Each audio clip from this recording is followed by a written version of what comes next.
The first of the three pillars that guides Dusthal's design is skill-based combat.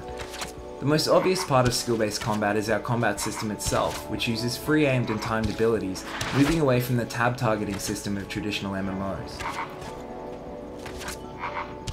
When we make this distinction, we're obviously not saying that tab target PvP takes no skill as such, we're just making it clear that the player is in complete control of all the attacks that hit and miss. There is no miss chance or dodge or evasion chance, everything is aimed and timed by the player. So while our combat system is the basis of our skill-based combat, we're obviously referring to a lot more than that. Even though accuracy and reflexes are rewarded, it doesn't just make Dusthal a Twitch kind of game, where you simply need to aim and dodge better than your opponent. There are also crowd control and counter abilities that need to be considered, and signals from certain abilities that need to be paid attention to.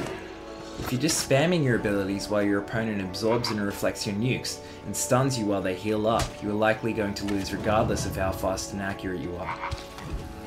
Friendly fire is also a very important element when it comes to clan versus clan engagements, and this actually combines with good group tactics and discipline. We've already had plenty of time in our alpha tests to watch an organized group pick apart a larger Zerg. A group that breaks ranks and runs around attacking randomly will just die one by one, as an organized group protects their backliners, coordinates nukes so that they're not hitting allies, and retreats and pushes when the fights call for it. This effective use of group coordination is a big part of skill-based combat.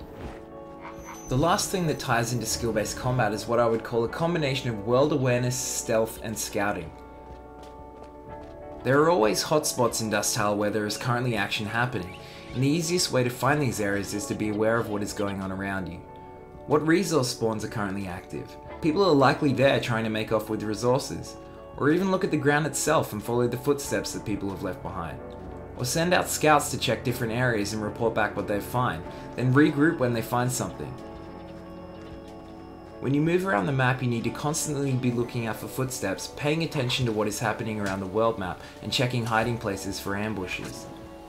This is how you need to start thinking, because otherwise you end up dead.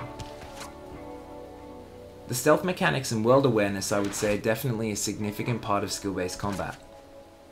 That's a brief summary of the first of the three pillars that support Dusthal's core design, and I'll be doing a summary of both meaningful conflict and constantly changing worlds over the next few days.